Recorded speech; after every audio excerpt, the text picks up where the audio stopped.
નમસ્કાર મિત્રો, દેશ અને દુનિયાના સુપરફાસ્ટ સમાચારમાં તમારું સ્વાગત છે। પીએમ મોદીની બિહાર મુલાકાતને લઈને રાજકીય ગરમાવો વધ્યો છે। પીએમ મોદીની બિહાર મુલાકાતને લઈને રાજકીય ગરમાવામાં જોવા મળ્યું છે કે પૂર્વ સીએમ લાલુ પ્રસાદ યાદવે પીએમ મોદીને નિશાન બનાવીને તેમના પ્રવાસને જુમલા દિવસ ગણાવ્યો। લાલુએ એક્સ ઉપર એક વિડીયો પોસ્ટ કરીને કેપ્શન લખ્યો કે જુમલા દિવસની હાર્દિક શુભકામનાઓ।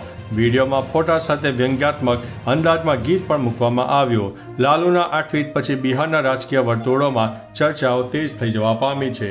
મિત્રો, અન્ય મહત્વના સમાચારની વાત કરીએ તો કારમી હાર બાદ સલમાન ગાયબ જોવા મળ્યો છે। ક્રિકેટ મેચ પછી બંને ટીમોના કેપ્ટન મેચ વિશે પોતાનો અભિપ્રાય આપે છે, પરંતુ ભારત પાકિસ્તાન મેચમાં ભારત તરફથી મળેલી કારમી હાર બાદ પાકિસ્તાન ટીમના કેપ્ટન સલમાન આગા ગાયબ થઈ ગયા। તે મેચ પછી ઇન્ટરવ્યૂ માટે આવ્યો ન હતો। આ સાથે આગા ઇનામ વિતરણ સમારોહમાં પણ ન દેખાયો। એવું કહેવાય રહ્યું છે કે આગાએ આવું કર્યું એના પાછળ કારણ છે કે ભારતીય ટીમના કેપ્ટન સૂર્યકુમાર યાદવે મેચ પહેલાં હાથ મિલાવ્યા ન હતા। મિત્રો, અન્ય મહત્વના સમાચારની વાત કરીએ તો પાલડી હત્યા કેસમાં ચોટલી ન કાપવાની હતી બાધા।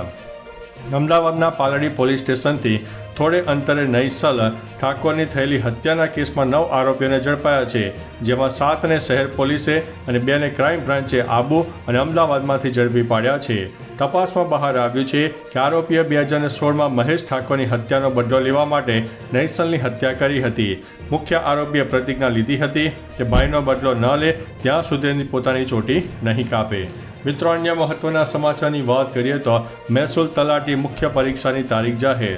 ગુજરાત ગૌણ સેવા પસંદગી મંડળે જાહેર કર્યું છે કે મહેસૂલ તલાટી વર્ગ 3ની મુખ્ય પરીક્ષા સંભવત 14 ઓક્ટોબર 2025થી યોજાશે।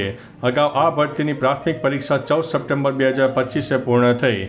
ઉમેદવારે મુખ્ય પરીક્ષાની તારીખ માટે નોંધ લેવા વિનંતી કરવામાં આવી છે। વધુ માહિતી માટે ઉમેદવારે GSSEB અથવા તો ઓજાસની વેબસાઇટની મુલાકાત લેવાની સલાહ આપવામાં આવી છે। મિત્રો, અન્ય મહત્વના સમાચારની વાત કરીએ તો હાથ ન મિલાવવા પર શોએબ અખ્તર। ભારત પાકિસ્તાન મેચ પછી હાથ ન મિલાવવાના મુદ્દે પાકિસ્તાનના પૂર્વ ફાસ્ટ બોલર શોએબ અખ્તરે નિરાશા વ્યક્ત કરી છે અને તેમણે કહ્યું છે કે ક્રિકેટને રાજનીતિથી દૂર રાખવી જોઈએ। અખ્તરે પાકિસ્તાન કેપ્ટન સલમાન અલી આગના પોસ્ટ મેચ પ્રેઝન્ટેશનમાં બહિષ્કારના નિર્ણયને પણ સમર્થન આપ્યું। આ ઘટનાથી પહેલેથી તણાવભર્યા ભારત પાકિસ્તાન ક્રિકેટ સંબંધોમાં વધુ ગરમાવો આવ્યો છે। ક્રિકેટ જગતમાં આ મામલે ચર્ચા જોરશોરથી ચાલી રહી છે।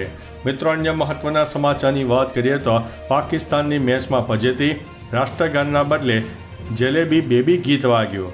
દુબઈ ઇન્ટરનેશનલ ક્રિકેટ સ્ટેડિયમમાં ભારત પાકિસ્તાન વચ્ચેની મેચ દરમિયાન પાકિસ્તાન માટે શરમજનક ઘટના બની। પ્રથમ ભારતીય કેપ્ટન સૂર્યકુમાર યાદવે પાકિસ્તાની કેપ્ટન સલમાન અલી આગા સાથે હાથ ન મિલાવ્યો। ત્યારબાદ રાષ્ટ્રગાનના સમયે પાકિસ્તાનના રાષ્ટ્રગાનની જગ્યાએ ડીજે પર જલેબી બેબી ગીત વાગી ગયું। આ ઘટનાએ પાકિસ્તાની ટીમની આબરૂના ધજાગરા ઉડાડ્યા છે। મિત્રો, અન્ય મહત્વના સમાચારની વાત કરીએ તો વાપીથી વડોદરા જવામાં ભારે હાલાકી। વડોદરા અમદાવાદ હાઈવે રોડ પર ફરી એકવાર વાહન ચાલકો ટ્રાફિકનો ભોગ બન્યા છે, જેમાં હવે 7 કલાકની જગ્યાએ આ રોડ પર લાગી રહ્યા છે 24 કલાક। ટ્રાફિકના કારણે દેણ ચોકડી પાસે વાહનોના થપ્પા લાગ્યા છે। મસ્ત મોટા ખાડાઓ ટ્રાફિકનું કારણ બન્યા છે। ખાસ કે વડોદરા અમદાવાદ હાઈવે દેણ ચોકડી પાસે 5 કિલોમીટરની લાંબો ટ્રાફિક જામ સર્જાયો છે।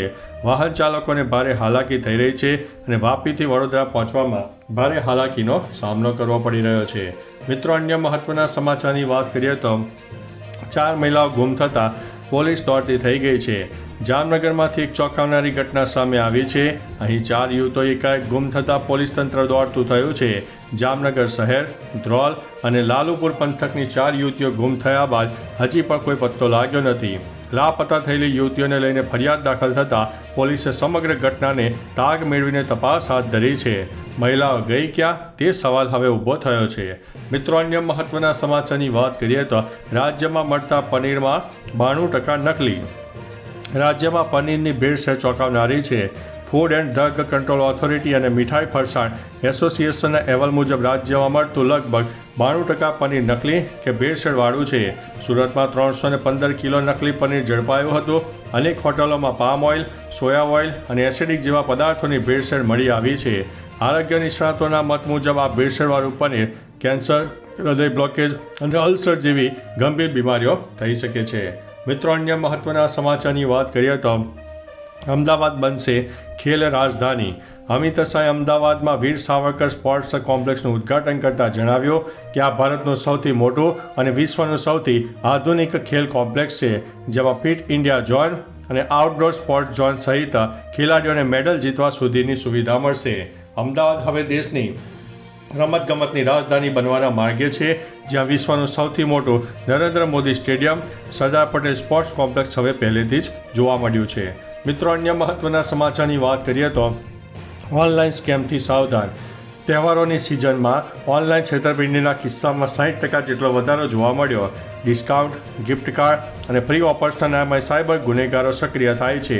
તેઓ લિંક્સ મોકલીને બેંક ખાતામાંથી પૈસા ઉપાડી લે છે. પોલીસ અને સાયબર નિષ્ણાતોએ લોકોને આવી બનાવટી વેબસાઇટ અને લિંક્સથી સાવધાન રહેવા અપીલ કરી છે, જેથી લોકો તહેવારોની ખરીદીમાં છેતરાય નહીં. મિત્રો, અન્ય મહત્વના સમાચારની વાત કરીએ તો ભારત અને પાકિસ્તાન મેચમાં ભારતની જીતે પાકિસ્તાનને ચાહકને રડાવી નાખ્યો. એશિયા કપમાં ભારત સામે પાકિસ્તાનની હાર બદલ એક પાકિસ્તાની ચાહકનો વિડીયો સોશિયલ મીડિયામાં વાયરલ થયો. વિડીયોમાં તે ભાવુક થઈને રડી પડે છે અને ભારતને જીત માટે અભિનંદન આપે છે. ચાહક કહે છે કે ભારત વિશ્વની શ્રેષ્ઠ ટીમ છે અને પાકિસ્તાને પણ પોતાના પ્રદર્શન ઉપર કામ કરવું જોઈએ. સોશિયલ મીડિયા પર આ વિડીયો ઝડપથી ચર્ચામાં છે અને હજારો લોકો તેને શેર પણ કરી રહ્યા છે. મિત્રો, અન્ય મહત્વના સમાચારની વાત કરીએ તો નકલી પનીર ખાવાથી થશે બીમારી. ડૉક્ટરોની ચેતવણી આપી છે કે ભેળસેળવાળું પનીર ટૂંકા ગાળા માટે અપચો, ઉલટી, ડાયરિયા, માથાનો દુખાવો, ગેસ્ટ્રાઇટિસ જેવી તકલીફો ઊભી કરી શકે છે. જો આવું પનીર વારંવાર કે લાંબા ગાળે ખવાય તો પેટનું અલ્સર, કેન્સર, કોલેસ્ટ્રોલમાં વધારો, હૃદય અને મગજની ધમનીઓમાં બ્લોકેજ જેવી ગંભીર સમસ્યાઓ થવાની સંભાવના છે. આ સાથે કિડની, લીવર, ડાયાબિટીસ સંબંધિત બીમારીઓનું જોખમ પણ વધી શકે છે. મિત્રો, અન્ય મહત્વના સમાચારની વાત કરીએ તો 10 રૂપિયાની મકાઈએ ભારત અને અમેરિકાના સંબંધોની 80 કે 83 કરી. અમેરિકા અને ભારત વચ્ચે વેપારી તણાવ વધી રહ્યો છે. અમેરિકાએ ભારત પર 50% ટેરિફ લગાવ્યો છે અને G7 દેશોએ પર દબાણ કરી રહ્યું છે. અમેરિકાના વાણિજ્ય મંત્રી હોવાર્ડ લુટનિકે કહ્યું છે કે ભારત 1.4 અબજની વસ્તી હોવા છતાં અમેરિકાથી મકાઈ નથી ખરીદતું અને દરેક ચીજ ઉપર ટેક્સ લગાવે છે. તેમણે ચેતવણી આપી છે કે ભારતે ટેરિફ ઘટાડવા પડશે, નહીં તો વેપાર મુશ્કેલ થશે.